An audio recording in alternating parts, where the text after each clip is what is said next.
Well folks, it seems the saga of TikTok in America has taken another dramatic turn.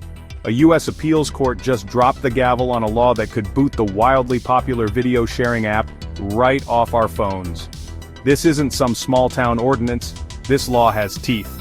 It demands that TikTok find itself a new, non-Chinese owner by January 19, 2025. Miss that deadline, and the app faces a nationwide ban. Now you might be wondering why all the fuss about a little app where teenagers dance and lip-sync. Well, it all boils down to two words: national security. See, TikTok is owned by a Chinese company called ByteDance, and that's got some folks in Washington sweating bullets. They're worried that ByteDance could be forced to hand over user data to the Chinese government, potentially opening the door for surveillance or even manipulation of what Americans see on the app.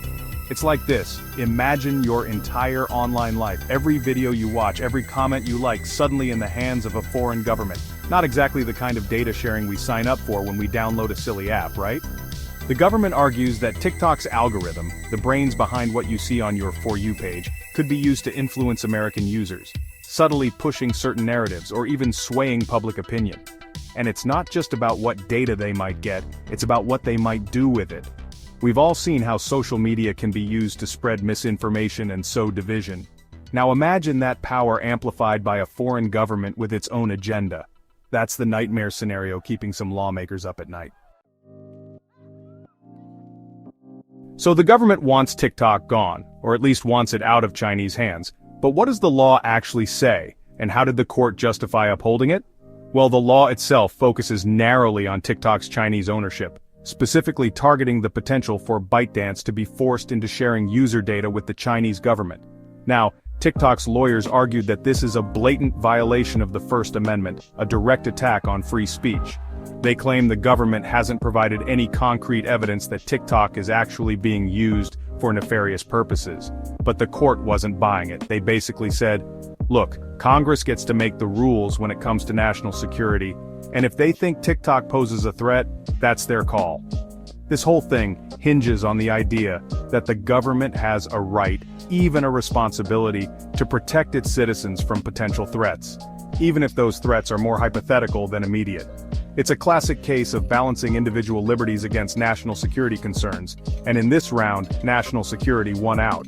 The judges essentially deferred to Congress, acknowledging that lawmakers have broad authority when it comes to national security matters. They found the law to be narrowly tailored to address specific concerns about TikTok's Chinese ownership without directly suppressing content. In other words, they're saying the government isn't trying to censor what people post on TikTok, they're just trying to prevent a foreign government from potentially using the app as a weapon.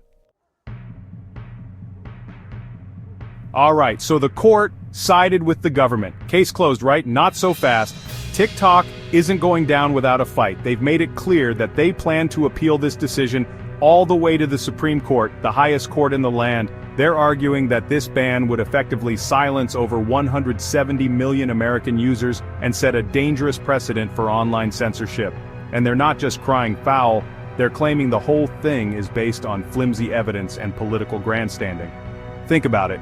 Banning one of the most popular apps in the country is a pretty drastic step. TikTok is saying, show us the proof. Where's the evidence that we're actually sharing data with the Chinese government? They claim they've been cooperating with US authorities, even proposing a deal to address security concerns, but the government wasn't satisfied. Meanwhile, ByteDance, TikTok's parent company, is standing firm. They flat out said they won't sell TikTok, putting them on a collision course with the US government. It's a high-stakes game of chicken, and nobody seems willing to back down. Now, even if TikTok loses its appeal, the story doesn't end there. President Biden has the power to issue a one-time extension to the deadline, buying TikTok a little more time.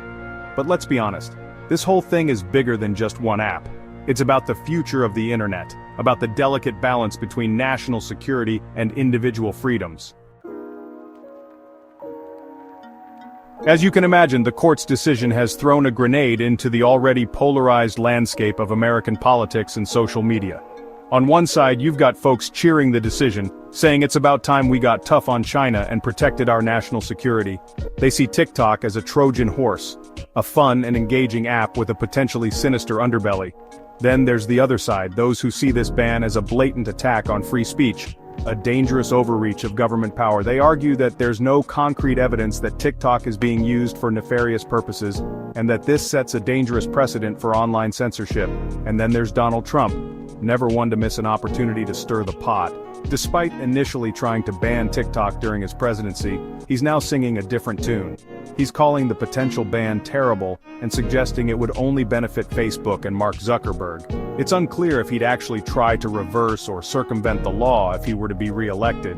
But one thing's for sure, Trump loves a good contradiction. The ACLU, a longtime defender of civil liberties, has also come out swinging against the ban, arguing it violates First Amendment rights and is based on speculation rather than concrete evidence. They're concerned that this could open the door for the government to target other foreign-owned apps or websites based on flimsy justifications. And let's not forget the millions of TikTok users caught in the crossfire.